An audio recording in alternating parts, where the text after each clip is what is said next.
1 in 4 adults over the age of 65 will fall this year. That is not just a statistic from the Centers for Disease Control. That is the relentless countdown clock of aging. But you have been given the wrong defense strategy. You are told to worry about loose rugs, slippery floors, and clutter. You are told to baby-proof your house. The tragic truth is that your biggest fall risks are not environmental hazards. They are 3 silent, invisible assassins operating inside your own body. They are physiological countdowns that actively compromise your balance and reaction time. If you value your independence, if you refuse to become a burden on your family, you must stop focusing on the floor. You must start fighting the enemy within. Today, we are going beyond simple tips to expose these 3 lethal biological threats.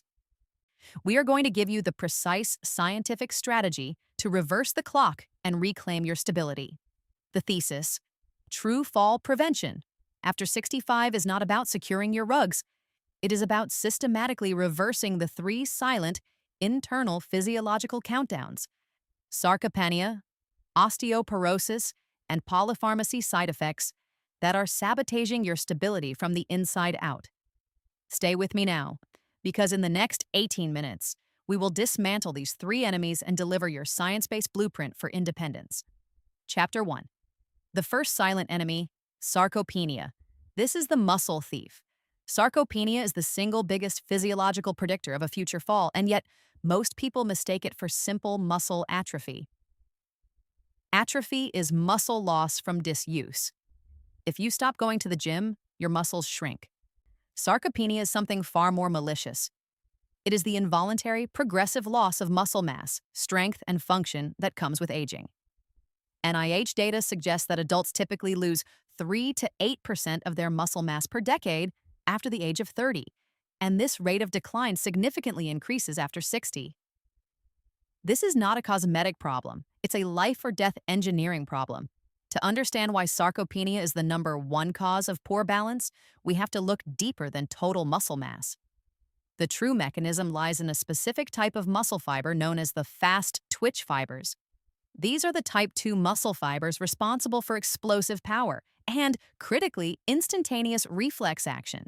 Imagine you step off a curb and misjudge the height. It is your fast twitch fibers that fire immediately to recruit muscle power, correcting your center of gravity before you even realize you slipped. This reflexive correction is the only thing standing between a minor stumble and a catastrophic fall. Sarcopenia attacks these fast twitch fibers first and most aggressively. Even if you appear strong, these vital reflex muscles are weakening, making your biological reaction time too slow to save you when a trip hazard occurs. This physiological slowdown is why people often report, "I didn't even have time to put my hands out." The muscle that saves you simply wasn't there to fire in time. The reality is that your body develops an anabolic resistance as you age. Anabolism is the process of building muscle.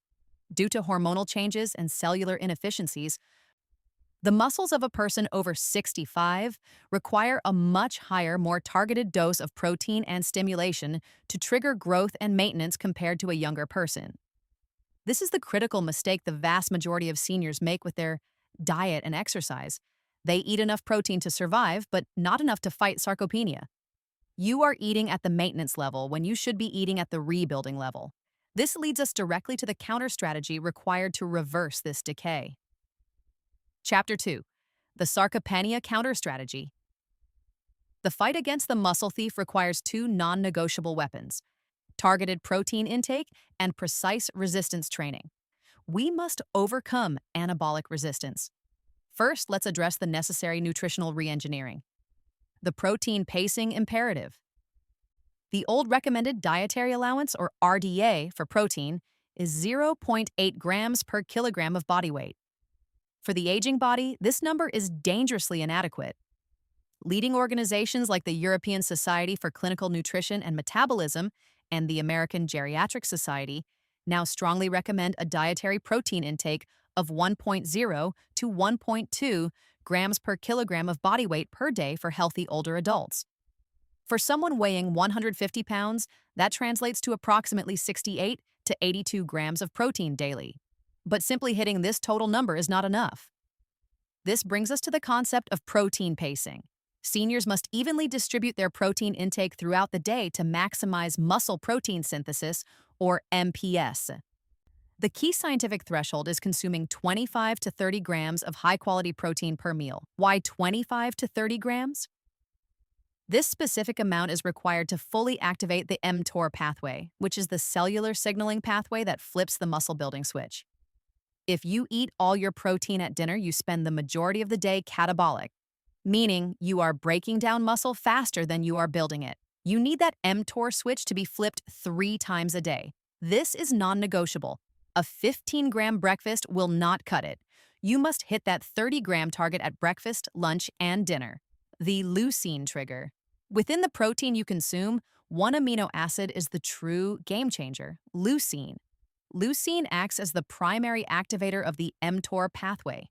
It is the ignition key for muscle synthesis. Focusing on protein sources rich in leucine ensures that the 25 to 30 gram dose is as effective as possible. Sources high in leucine include whey protein, Greek yogurt, beef, and certain legumes. You can increase your leucine intake by simply choosing a high-quality whey protein powder for breakfast, which is scientifically engineered to provide a rapid leucine spike. Now that you have the scientific fuel to fight sarcopenia, let's look at the necessary mechanical stress. Resistance training, the minimal requirement. Walking is excellent for cardiovascular health, but it is not a muscle-building stimulus. It is a maintenance activity at best. To reactivate those fast-twitch fibers and strengthen the muscles that save you from a fall, you must engage in resistance training. This does not mean expensive gym memberships. It means simple functional movements that challenge your muscles against a load. The CDC's STEADY program emphasizes movements that mimic daily life. One of the best, the chair squat. Simply sitting down and standing up from a sturdy chair, focusing on slow, controlled movements, builds the critical quad and glute strength needed for stability. Another is the wall push-up.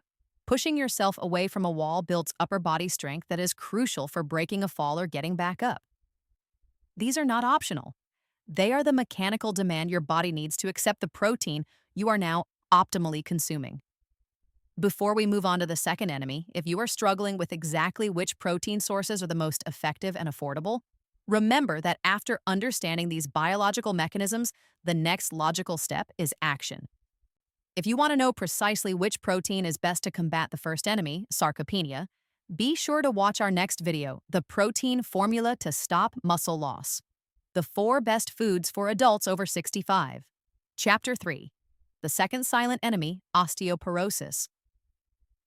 Sarcopenia is the enemy that causes the fall. Osteoporosis is the enemy that makes the fall fatal or life-altering. This is the bone trap, and its impact is often underestimated. Osteoporosis is a condition where bones become porous and brittle, leading to a much higher risk of fracture. A fall that a healthy 30-year-old would walk away from can shatter the hip of an 80-year-old with osteoporosis. The stark reality is, a hip fracture is not merely an inconvenience. It is a catastrophic event that marks the end of independence for many.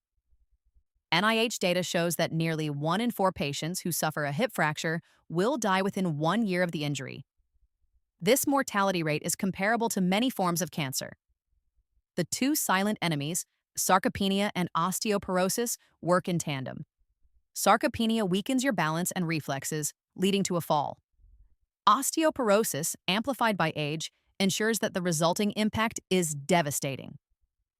Understanding the bone countdown is crucial for survival and independence. The 4 silent accelerators of bone loss. Most people are aware of calcium and vitamin D, but bone loss is accelerated by subtler factors. Factor number 1, insufficient sunlight exposure. Vitamin D is synthesized by the skin upon exposure to UVB radiation. It is not technically a vitamin, but a hormone that is absolutely essential for the absorption of calcium from the gut.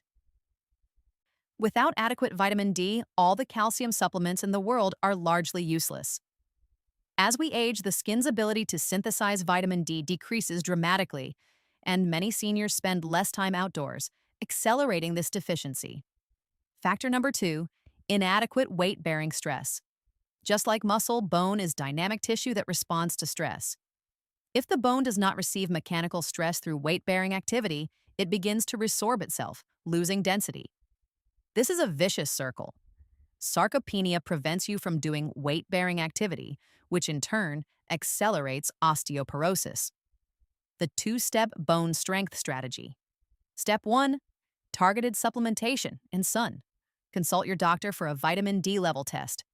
The typical goal is a serum level of 30 nanograms per milliliter or higher.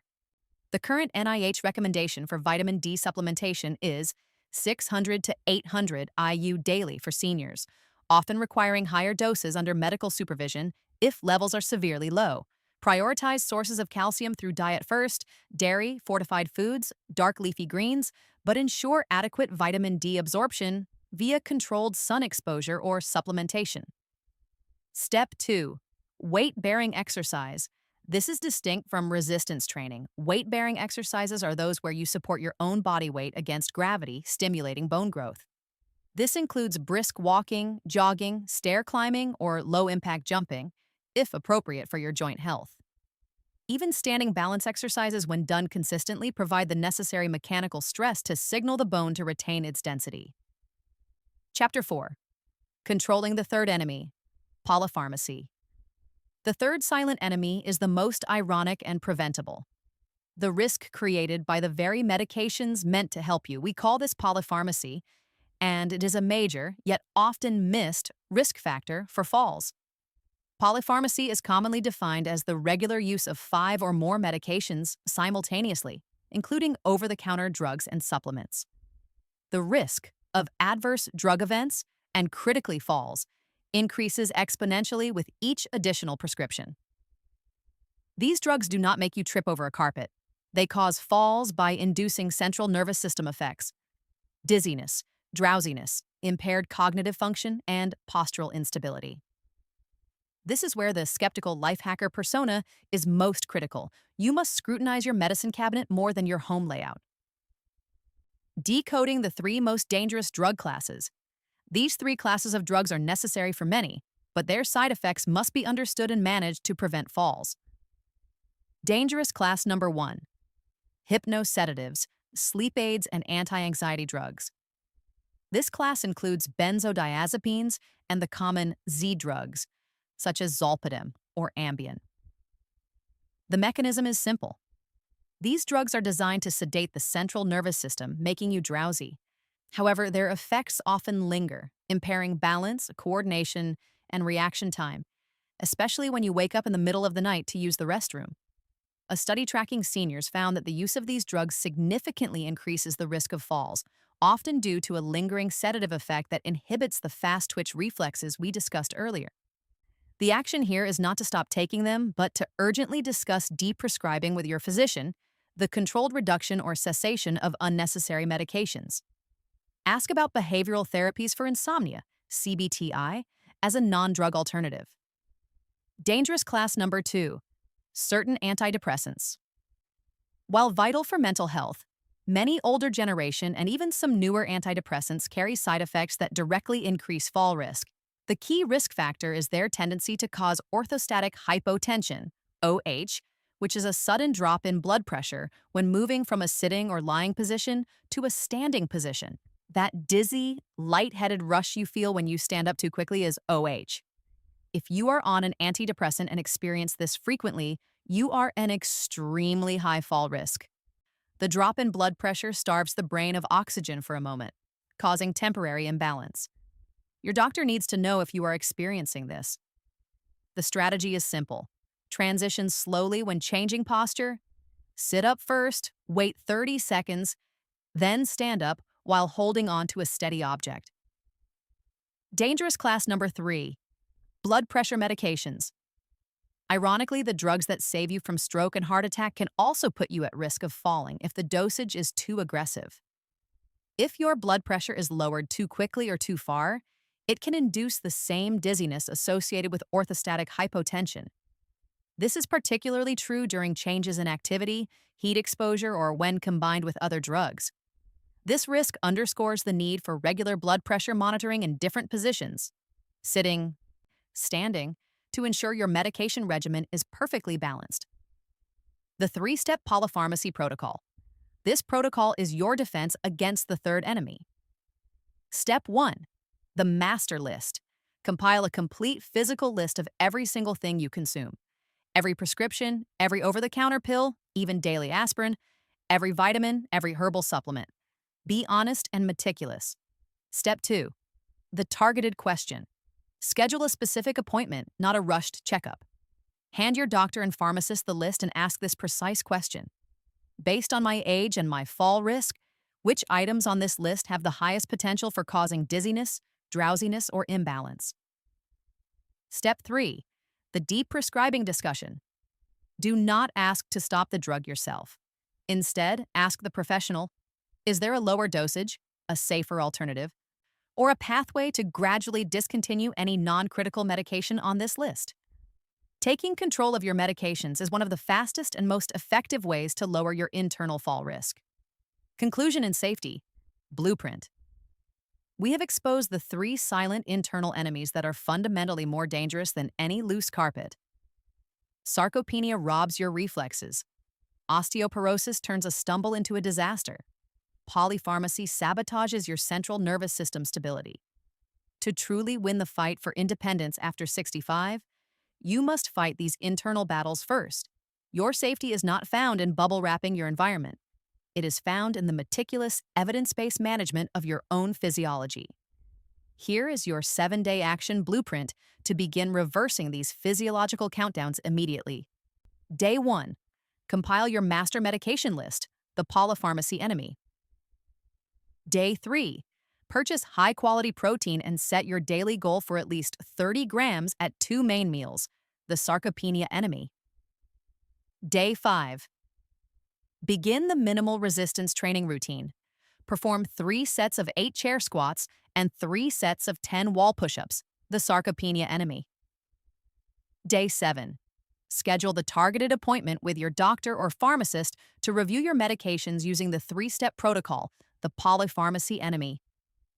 These small, strategic actions will compound into years of confident, independent living. We have armed you with the scientific insight. Now, the next step is implementation. If you are struggling with exactly how to structure your diet to hit those vital protein targets and fight sarcopenia, you need to watch our next video right now. The protein formula to stop muscle loss. The 4 best foods for adults over 65. Click the link on your screen or find it in the description below. And before you go, in these 3 silent enemies, sarcopenia, osteoporosis, or polypharmacy, which one worries you the most and which specific action will you prioritize in the next 7 days? Share your story and your answer in the comments below.